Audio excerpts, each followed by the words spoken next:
Emma's relief was short-lived. As she gathered herself, a cold wind howled through the broken window, sending shivers down her spine. The warmth of the rune's light had already faded, and the darkness began to creep back into the corners of the cabin. Emma knew she couldn't stay there. She had to find a way out of the forest and back to the safety of her village. She stepped outside, the snow crunching beneath her boots, and glanced back at the cabin. For a moment, she thought she saw a face in one of the windows, pale and spectral.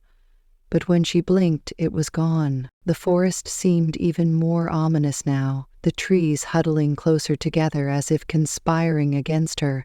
Every step she took was accompanied by the haunting echo of her own footsteps, and the whispers of the shadows grew louder.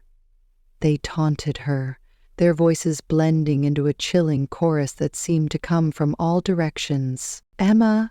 Emma!" they called, their voices dripping with malice. She stumbled upon a frozen stream, the ice reflecting the pale moonlight like a cracked mirror. As she carefully crossed, she heard a faint, ghostly melody carried on the wind. It was the sound of a music box, its tune familiar yet distant, like a half-forgotten lullaby from her childhood. Drawn to the sound, Emma followed it to a clearing where an old, twisted tree stood. Its branches were adorned with tiny frost-covered trinkets that glittered in the moonlight.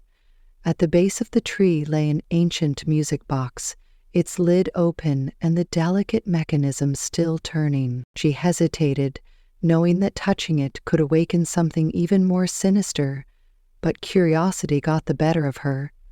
She reached out and gently lifted the music box. The melody grew louder, and she felt a sudden, intense coldness seep into her bones. The shadows around her seemed to pulse with energy, drawn to the music. They began to take shape, forming ghostly figures that danced in the snow.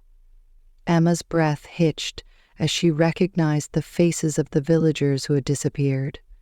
They moved with an otherworldly grace, their eyes empty and soulless. One figure stepped forward, a young girl with long flowing hair, her eyes locked onto Emma's, and a single tear rolled down her frostbitten cheek. "Help us," she whispered, her voice barely audible. Emma's heart ached with empathy, but she knew she had to stay strong. She clutched the music box tighter and began to wind it, hoping that the melody might hold some power over the shadows. As the music played, the figures grew more solid, their voices blending into a mournful hymn. The ground beneath Emma's feet began to tremble, and she realized that the tree itself was reacting to the music. Its roots writhed and twisted, breaking through the frozen earth. She understood then that the tree was the source of the shadow's power, and destroying it might be the only way to free the trapped souls. Summoning every ounce of courage, Emma smashed the music box against the tree's trunk.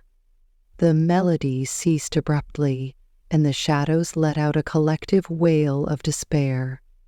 The tree's branches trembled, and the frost-covered trinkets shattered like fragile glass. A blinding light erupted from the tree, enveloping the clearing and scattering the shadows. Emma shielded her eyes, feeling the warmth of the light banish the coldness from her body.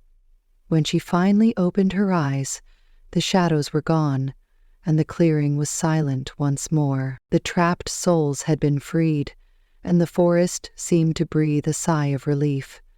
Emma knew she had to return to the village and share what she had learned. As she made her way back through the snow, she felt a sense of hope and determination. The shadows and the snow had been vanquished, but the memory of that harrowing night would stay with her forever.